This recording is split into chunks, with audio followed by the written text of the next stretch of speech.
I'm Ashley. I'm Lauren, and this is Whispers in the Basement. I just love how whenever we do the intro and I say I'm Lauren, but I leave a little pause, you will flinch over and look at me like did you forget? come on. Yeah. I actually thought there for a minute you were going to join in with me on the basement part because I don't know why in this year I thought I heard you say basement. So I thought that's where we were going with that. No. Oh, okay. Maybe one day I'll get bold enough to whisper on this, but no. Guess what, guys? What? We're on Apple. Oh, yeah, we are on Apple, finally. Yeah, because last episode we talked about how I couldn't get us on Apple because I wasn't smart enough. And then I figured it out, and we're officially on there.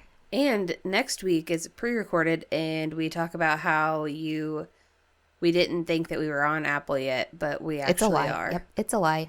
So We're on Apple now. yeah, that's exciting. We feel so I feel special. Do you feel special? I mean, it just opens up a whole nother audience. I think so too. Yeah, because there are some people that are Apple stans. Yeah. We are not those people.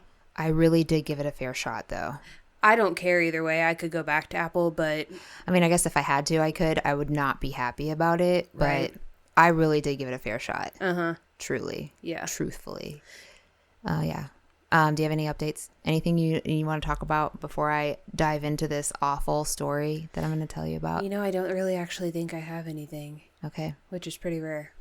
All right. So this story's been told about a bazillion times. You can find it on, I don't even know how many different podcasts, but there's a reason why I chose it. So today's episode, it's not a light, frothy one like the last few. I'm very sorry, guys, but it's okay. It's still good.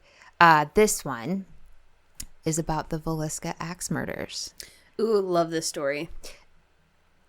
I mean, okay.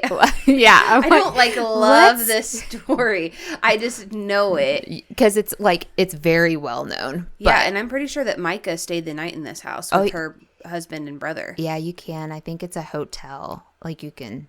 Yeah. Well, the Lizzie Borden house. Yeah, they definitely stayed the night there and recorded things and heard things. And recordings. Creepy. Very creepy. Couldn't give me that. All right. So if you've never driven through the rural parts of Iowa, let me tell you what you'll encounter if you do. You'll more than likely end up on a state highway, not an interstate, but a 2-lane highway without shoulders that more than likely has bouts of flat terrain, but also curves and hills that take you through some small towns. Have you driven through Iowa? Mm-hmm. You have. It's yeah. Awful, yeah. Well, whenever I traveled for work last year, I also drove through Iowa. But I Did got you guys take Boo in interstates, Iowa though? too. Did you take interstate? Yeah. Yeah, it's different when you take state highways. Mm-hmm. So it's 22. Yeah. It's not fun. No. But anyways, during our recent trip to Minnesota, we drove through the entire state of Iowa. And I would say a good 60 to 70% of our drive was on these state highways. Mm-hmm. And it ran through many small towns. They're dotted all over the countryside. And most often, you'll slow down to about 35 miles per hour to only reach that speed and then start speeding back out of town. So they're tiny. They're tiny towns. You could probably Blink. close your eyes and you're gone. Yes. Yeah. There's many times you'll be driving through the country or these towns and often wonder, where do these people get their groceries from?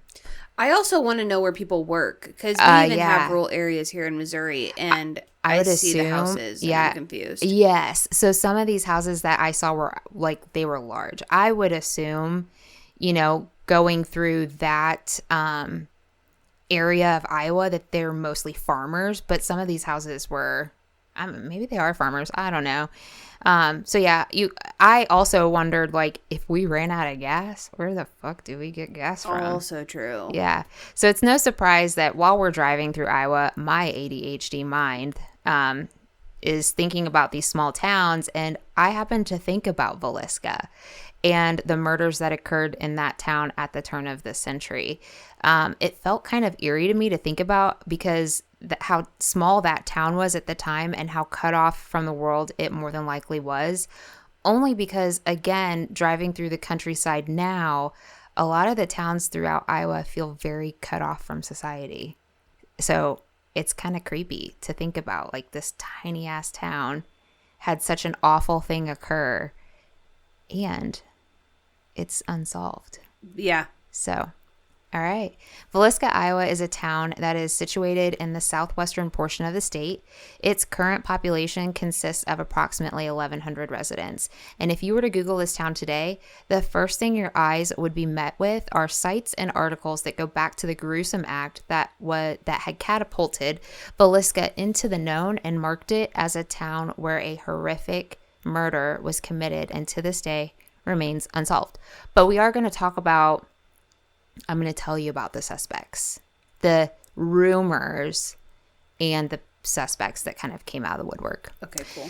So Villisca was a small settlement that at its birth laid between the middle of the middle and the West Nodaway River. In the early 1900s, the town grew due to a railway that ran through town and was soon referred to as home by 2,500 people and consisted of hotels, restaurants, stores, theaters, and even had an opera at one point. So a lot of Midwestern towns came up like that, like the one we live in. You had a railway that went through, you had a depot, and then you had booming businesses pop up. Like here. So you can imagine I would say that town was very similar to what our town looked like about that time too. Yeah, because we also were a railroad town. Mm-hmm. And we had like some really pretty hotels. I mean, 2,500 people. That's a pretty good. Especially back then. Yeah. Yeah. So Sunday, June 9th, 1912 was nothing more than a normal Sunday in the Midwest. A large majority of the population in this area maintained farms, so the mornings were spent doing chores and getting ready for church services. The Moore family was no different than others, so the morning of June 9th, Josiah Moore and his wife Sarah and their 4 children. So you've got Herman Montgomery, he was 11. Mary Catherine was 10. Arthur Boyd was 7. And Paul Vernon was 5. They took care of their chores and made their way to their Sunday church services per the norm. The rest of the day went as planned. Nothing out of the ordinary took place or occurred. And just as most families do, the Moore family returned to church Sunday evening. This Sunday, however, the children participated in a program that Sarah had coordinated. All of the Moore children participated, and 2 of Mary Catherine's friends, Ina May, she was 8, and Lena Stillinger, she was 12, so they're sisters, were among the group of children as well. After the program ended, Mary Catherine had asked her mother if the 2 girls could spend the night. So the program ended about 9:30, and the Moore family and the Stillinger girls walked the 3 blocks to the Moore's home, placing their arrival back to the house between 9:45 and 10 p.m. So they didn't live too far from the church. Mm-hmm. Okay, so the morning of June 10th, 1912, so we're in the next day. Neighbor Mary Peckham was out commencing with her morning chores when around 7 a.m. she starts to become a little concerned. Again, this is God's country. It's farmland. We're in a decade where folks rose with the sun and set with the sun. And Mary's noticing that nobody's outside doing their normal chores. And there seems to be no movement taking place at the Moore home. Mary does the neighborly thing and approaches the house to knock on the door and make sure everything's okay, but there's no answer. She tries to open the door and discovers that it's locked. So she decides to let their chickens out for the day. And making note of the eerily silent and still home, she phones Josiah's brother Ross, asking him to come check on the family. Now, Ross Moore is the local druggist or a pharmacist. Mm-hmm. So he makes his way to the Moore home around 8 a.m. He also knocks on the door and receives no answer. So he unlocks the home with his copy of the key to the house. Upon entering the home, he makes note that the home, it's still. Like there's not a single... No movement, no sound, and it's dark. Oh, this reminds me of whenever I was talking about somebody walking in the house from the Springfield 3 and it was just nobody was there. Yeah, it's got to be like a very empty feeling, I would imagine. Especially because you're just imagining with all those kids. Well, and we all have a gut instinct. And I think your gut is probably going into like, okay, this is kind of fight or flight. Like, what the hell's going on right now? So I can only imagine. Well, and especially because that family is such a creature of habit. I'm just imagining like the Amish community now, how if one of their neighbors was not doing what they normally do. Yeah. Yeah. Yeah, exactly. So this is not the normal state of the home on a typical day. So on the first floor of the home, right off of the parlor, was a guest bedroom. So Ross made his way to the guest bedroom, and opening the door, he discovered the bodies of 2 victims laying on the bed. These 2 victims were later identified as the Stillinger girls. He immediately told Mary to phone for help. Mary calls the local authorities, and peace officer Henry Hank Horton is the gentleman that arrives. So let's talk about a peace officer. Do you know what a peace officer is? I just assume it was the police officers of that time, but they're not. Yeah, so a peace officer is more like someone who just makes sure that the local town is kept at peace. They're not trained detectives, and they're not accustomed to handling situations like this. They're like your neighborhood watch, basically. Oh, okay. Sort of. Like a hall monitor. Yeah, it's a small town, so rarely did they have any disturbances. But if they did, it was more like, just the local drunk getting out of hand or something like that. So Hank makes his way into the home, and he arrived about 8:30 in the morning. He has no idea what he's walking into, but it's something that will make its mark on him forever. Now, he walks through the rest of the home, and once he's looked everything over, he steps outside of the residence and says to Ross, "There's somebody murdered in every bed."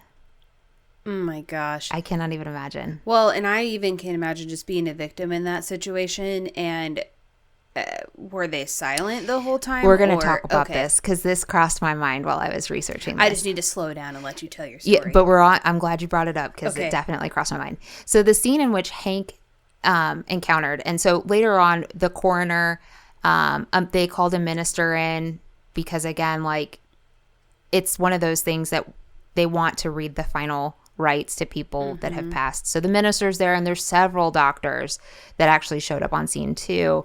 But they were subjected to a scene that was later deemed as the most heinous scene that these men would ever encounter. From what the men could tell, the first 2 victims were Josiah and his wife, Josiah being the first one attacked. Josiah's injuries appeared to have come from the blunt end of the axe. Oh my gosh. Yeah, I actually do you know the anatomy of an axe? Yeah. I do not. Didn't even know it existed, so I looked it up and I was like, "Oh, super cool." That there's an anatomy of an axe. Yeah. He was hit with the blunt end of the axe, and with such force that there were actually gouge marks that were left in the ceiling above the side of his bed that he laid in, and there was plaster dust all over the bed from, the ceiling being hit. He had received more blows than any other victim in the house, and with such force that his face had been cut to the point that his eyes were missing. Oh, that's awful. terrible. Yeah. Sarah was the next victim, and she was the only one out of the house that received injuries with the sharp end of the axe. Sarah and Josiah were the most severely mutilated bodies found in the home. Herman, Mary Catherine, Arthur, and Paul were bludgeoned next and were killed in the same manner as their father with the blunt end of the axe. After attacking the Moore children, the killer returned to the master bedroom to inflict additional injuries on Josiah and Sarah. Golly. I actually read that he attacked Sarah's face so bad that her face was cut into like 1-inch slices. Yeah. He had knocked over a boot that had filled with blood in their bedroom before moving downstairs to the guest room to attack both Lena and Ina, which this one's really sad. Ina was believed to have been the first of the 2 girls to be attacked because of the appearance of her body when she was found. She appeared to have still been asleep when the attack happened. Lena, on the other hand, was the only victim in the house that at first glance did not look as though she was asleep when the attack took place. She was found laying crossways on the bed with her upper body rotated at the waist until her shoulders were flat on the bed. An arm was extended over her head in a way that the investigators had originally thought appeared to have been an act of defense. Also, possible sexual assault trigger warning. She was found with her nightgown pushed up to her waist, and her undergarments had been removed and thrown under the bed, which at the time made the investigators believe that she had been sexually molested, or at least the killer had attempted to. Yeah, that's what I would assume, unfortunately. Yeah. Later, investigators did prove that to be false, and later studies also indicated that Lena had more than likely not been awake when the attack happened, but rather pulled from her original sleeping position, hence why her arm was like over her head. Oh. They think what happened, and she also had a bloody handprint on her leg. They think what happened was he pulled her body down and maybe for whatever reason left her in that position, like without her panties and with her nightgown shoved up. But she was not assaulted. So it's, well, I mean, I guess that's a good thing, but also very awkward. What was the reasoning behind it? Or maybe he was considering doing it and decided against it. So there's something else I read, and this may, I'll just tell you. Okay. We'll get there. So the murder weapon, which was later confirmed by Josiah's brother Ross as Josiah's own axe from the shed outside, was found leaning against the wall of the bedroom that the Stillinger girl slept in. It had been cleaned, but blood and hair were still found on the handle. Along with the axe, it's fucked up, guys. Along with the axe, also found in the room was a 4 to 5 pound slab of uncooked bacon that had been wrapped in either cheesecloth or a dish towel. Now, I don't remember where I read this or where I heard it, but if he didn't assault her, there was thought that the bacon was used for himself. I know. I don't remember where I read it or it, but that's what the thought behind it was. Now, I don't know. Because did they have refrigerators back then? Yeah, they did. He actually took the bacon out of the fridge. Yeah. Sick. Yep. At the foot of the bed on the floor was a kerosene lamp that the chimney had been removed from, and the wick had been split to lessen the amount of light that was cast into the room. A second kerosene lamp had also been discovered in the master bedroom at the foot of their bed, again with the chimney missing, and yet another split wick. In the kitchen, the authorities found uneaten food and a bowl of bloody water, and then they also found that that was where the bacon was taken out of, was the fridge. Oh my gosh. Yeah. Each victim had been covered with a blanket or clothes, so as no one could tell who was in what bed without uncovering them. He also hung an array of blankets, clothes, or towels from every mirror in the home and the windows. I think that's like the one thing about this crime that stood out to me was the mirrors being covered. Yes. Well, this seemed rather odd to the authorities at first, but later discussions brought up several different reasons behind the darkened windows, mirrors, and the split wicks of the lamp. So splitting a wick on a lamp and taking the chimney off, it casts less light throughout the room, which would make it easier to sneak through the house at night without disturbing somebody who's asleep. So, your brighter lights, that increases your chances of somebody waking up. Yeah. So they believe that's why that was done. The blacking out of the windows and the mirrors could have been done out of a place of shame or fright. Maybe because of the dimly lit home, he caught a glimpse of himself in the mirror and it cast like a ghostly image. No one really knows. I would assume, to me, that comes off like, I don't want to look at myself. Yeah, that's what I would think. Covering up the bodies, I also don't want to look at what I just did. Yeah, I'm ashamed and don't want to take accountability for what I did. Correct. But I still want to eat. But it was uneaten. Maybe fuck some bacon. I mean, who doesn't, right? Am I right? No, I'm just kidding.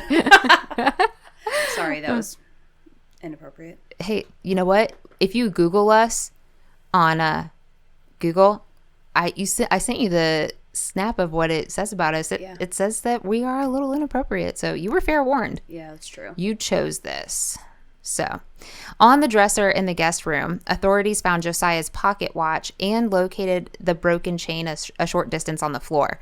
Not too far from the dresser was a small closet located under the stairs that was also covered with fabric of some sort. And in the closet, it was full of household things and clothing. But rumors have circulated for years that that closet might be where the killer hid while the family was at church for the evening. Oh. There, or that he possibly hid out back in the barn or the shed. Because their chores would have already been done for the day. Yes. And usually Sundays are the day of Sabbath, so. Yeah. So nothing's ever been proven or disproven of either theory. The final thing that the killer did do before leaving the scene was lock the front door, which was very odd. That is so odd. So, yeah. So let's remember we've got 2 victims here that are not part of the family. I'm also still just so... It kind of reminds me of the whole, the Idaho 4 case, where all of these people in this house are murdered. But, I mean, I'm just imagining how loud. Okay. So let's talk about this now. Okay. First off, in the Idaho 4, not everybody in the house was killed. He left 2 people. Did you know that? Oh, I don't think I knew that. He actually encountered a girl in the hallway and looked directly at her, but did not murder her. Didn't touch her. He saw her as he was leaving the home.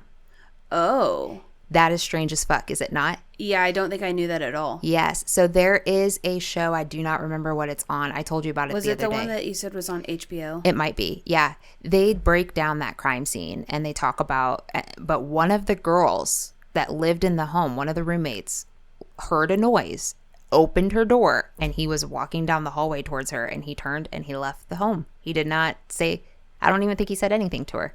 Okay. Strange as fuck. Okay, but let's talk about being murdered in your sleep. So I thought a lot about this because I sleep with earplugs in and because Aaron snores, and I sleep with a box fan on because it's white noise, and also I like feeling like breeze on my face. Yeah. I can't imagine being in that deep of a sleep to not hear or feel. I mean, Josiah was, it takes a lot of force to do that. Yeah. How do you not feel the bed move? Well, and also, or hear. Just even thinking about axe throwing and the amount of force that takes, and this is a full-size axe, I would assume. Yeah. How do you not... Like the kids downstairs. Well, and to be honest, maybe even the kids down the hallway upstairs, because the 4 more children slept in the same room that night. One of them slept on a cot. I could kind of understand a kid maybe in a totally different room not waking up and knowing, right, what took place. But to be in the bed directly next to somebody, or even when he moved to the room with the kids, how do you... It's so mind-boggling to me. To me, I just don't understand it. Obviously, we'll never get answers on that, but yeah, I'm just imagining that if I'm putting myself in that same position, I do not sleep with earplugs, but I also feel like I wake up for anything. And I know. Yeah, just imagining your spouse having like a fight for their life almost. And I'm just snoozing. I mean, I guess, in that aspect, he was probably killed on the first blow or knocked unconscious. But how would you have not heard or felt that? That's what I'm saying. Like, think about, again, your axe throwing. Think about the noise that an axe makes when it hits the wood. It can't be that much different than... Especially the blunt end. Yes. Yeah. Yes. It's so crazy to me. I don't get it. I don't either. Yeah, so the 2 Stillinger girls, right? They were staying the night with Mary Catherine. So I think I heard this on another podcast, but Lena and Ina's mother had been trying to get through to the Moores by phone to ask when the girls would be home, and she wasn't able to reach anybody.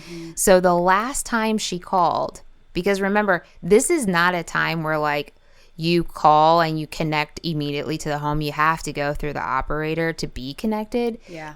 When she reached the operator, News had made it through the town already, and the operator said to Lena and Ina's mother, everyone in that house is dead. Can you imagine hearing that as a parent? Yeah. Breathless. Like, I don't know what I would do. Yeah, because, I mean, that's your life right there is your kids. Yep. And to know that they're gone. Yeah. And that's how you found out. Mm-hmm. Yeah. Yeah. Awful.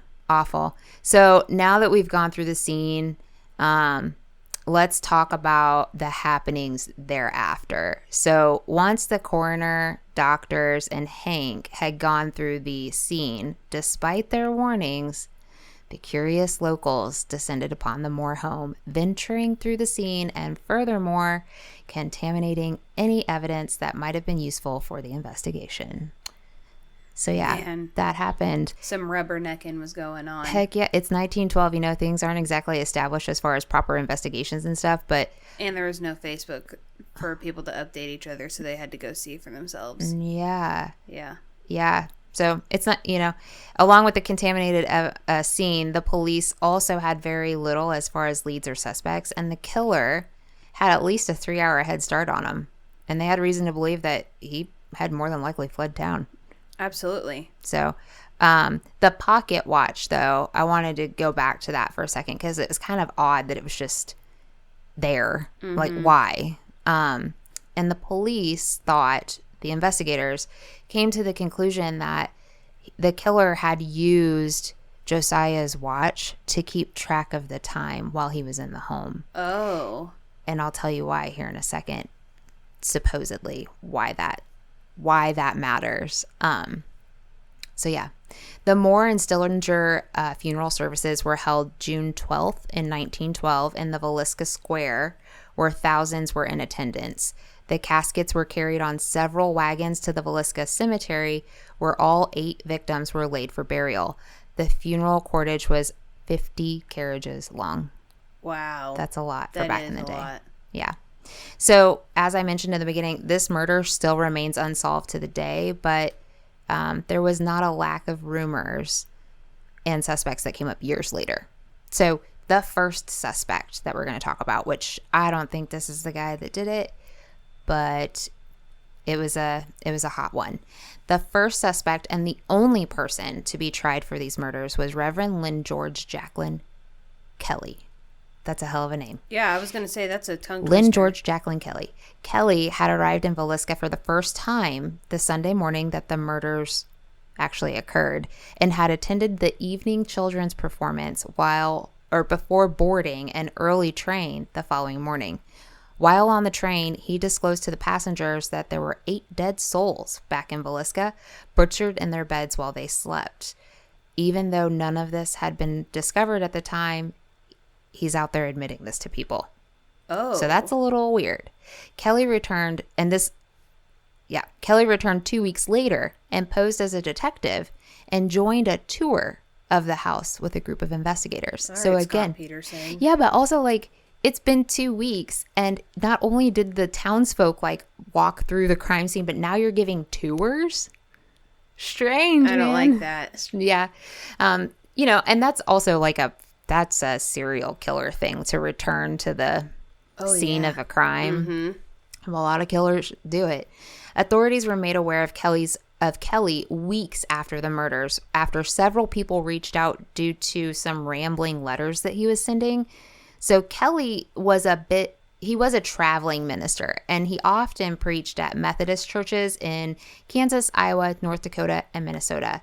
He started to develop odd behavior, often sending obscene material through the mail, and ended up spending some time in a mental hospital.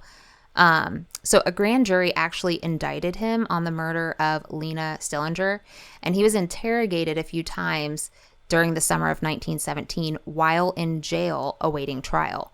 On August 31st, Kelly signed a confession to the murder saying God had whispered to him to suffer the children to come unto me. Oh. Yeah. I don't like that at all. No, it's given off creepster vibes. Yeah, I was going to say that just makes me uncomfortable. Sinister. Sinister. Sinister. Kelly recanted this confession as his trial and his case went to the jury late September, where 11-1, they were deadlocked for acquittal. A second jury was immediately selected, but resulted in acquitting Kelly in November. Wow. Yeah. Second suspect, also not who I think did it, but the second suspect was Senator Frank Jones. This gentleman had employed Josiah for 9 years at the Jones store, which was a large hardware and agriculture implement store. Josiah left Frank's establishment to start his own across the street selling John Deere equipment. So Frank was said to be pretty upset when that Josiah left and then started something similar to his own business so close. So some people thought questioned, there was just, bad blood. Did Frank hire somebody to kill him? Mm-hmm. But that was all it was a rumor. Nothing ever got any further than that. So the third one, and the one that I think might have had something to do with it. Oh, no. The third one, and what I find probably to be the best fitting suspect, was a man by the name of Henry Lee Moore. Henry Lee Moore was a transient who was prosecuted December 1912 for the murder of his mother and his maternal grandmother in Columbia, Missouri. Ooh. How were they murdered? Both victims had been slaughtered with an axe. This murder, as gruesome as it was nothing to the prior months, in which the Midwest had been plagued with several axe murders spanning from a number of states. September of 1911, 6 victims were murdered in, where is it? Doesn't say. I got the names. But yeah, they were murdered somewhere. Yep. October, a triple murder wiping out the Dewson family in Monmouth, Illinois. Then to Ellsworth, Kansas, where the Showman family, 5 total, were all slaughtered in their home. June 5th, 1912, just days prior to the Villisca murders, Rollin Hudson and his wife were murdered in, I think it's Paola, Kansas. In all cases, axes had been the murder weapon. Yeah. Another question that you might not have the answer to, or you might already be saying this. Go for it. Was there a railroad? Getting ready to cover that. Okay, great. Yep. So the federal officer that was assigned to the cases all of those cases that happened in the Midwest, his name was M.W. McClary. He believed that the killer was a transient. Most of the towns were connected by the railway. Yep. Also to note, Henry Lee worked for the railroad at the time of all of the murders. So he would know schedules. Absolutely. All the connections. Mm-hmm. McClary's father happened to be the warden of the Leavenworth Federal Penitentiary, where Henry Lee Moore was imprisoned. So when McClary's father informed him of Moore, he started an MO comparison with the cases and conducted several interviews with Moore, which inspired McClary to announce on May 9th of 1913 that the books were cleared on 23 Midwest homicides. So let's talk about the railroad thing and what you just said. You said he would know of all the schedules, hence the fact that there was a pocket watch left out on the dresser, and they thought it was to keep track of time. Yeah. Because he would know the schedules of the railways. Yes. So that's why I think that one fits. No, it fits pretty dang good. Well, and just if the glove fits, you must acquit. Why? Yeah, no, I didn't know the end of it, so I was just like, yeah, deer cotton headlights. What? Yeah. Yeah. So yeah, Henry Lee served time in the Missouri State Pen. He was at the Wall. The Wall in Jeff City. Yep. Yeah, and he was released in 1949. Nuh-uh. Mm-hmm. That was not long Due at all. to good behavior, I think, which is kind of crazy. If he killed 23 people, that's insane. That's unreal, actually. Mm-hmm. Now, the final note that I want to mention about the Villisca murders is that, oddly enough, the night of the murders, all of the town's lights were out. It was pitch black in that town. Apparently, there was a dispute with the Villisca Public Service Company and the town council in regards to replacing some of the lights in the business district. Because of the dispute, the power company pulled a, are you ready for this pun? Yeah. Power move. Did you come up with that on your own? I actually did. I know it's really That lame. was really good. No, I like really it. lame. But they shut all of the city lights out the night of the murder. They weren't turned back on until the Monday after because of the murder. No way, man. Yeah. So imagine how dark that had to be. Because again, if you haven't been through rural Iowa, those towns are very far apart. Well, and there's no light pollution. Nope. At all. And it's 1912 also. So there wouldn't be either. Or there wouldn't be as much. But yeah, those towns are very far apart. Yeah. And if there is no light out there. And if it's not a full moon. It's going to be dark. Yeah. So that just adds to the fact that this killer had things playing in his favor when it came to escaping without being seen. I don't like that at all. No. Yeah. But brilliant on his part. I mean, if that is who it was. Talk about luck. Yeah. Luck. Lots of moving pieces that he considered to get away with all of these murders as well. Yeah. Very tragic, though. Very tragic. It's always really unfortunate whenever kids are... I mean, it's tragic anyway whenever people are murdered, but when, kids, they're like the most innocent creatures on the planet. Yes. Yeah, and I didn't realize this, and not that this is like a cool thing by any means, but it's very... I don't know. It was kind of weird to me because as I was researching this, it seemed, I had read that at the time that the murders happened, the murderers actually stole the headlines from another tragic event that happened in 1912, which was the sinking of the Titanic. No way. Yeah, that happened in April, and these happened in June. So, yeah, crazy. That is crazy. Yeah. So that's the Villisca Axe House, and you can go for tours. You can stay the night. I don't know if I would stay the night. I don't have the balls to do that. I might go for a tour. Mm-hmm. I don't know about staying the night, though. Yeah, I could go do a day trip, but... Yeah, I was actually, if it wasn't too far off the beaten path of how we got home from Minnesota, I was actually going to try to, swing through. But it was, an extra hour out of the way. Yeah, no. I didn't want to spend an extra hour in Iowa. Well, especially when you're on your way home. No. You're just ready to get home. No. Yeah. So, yeah. Dang. There you have it.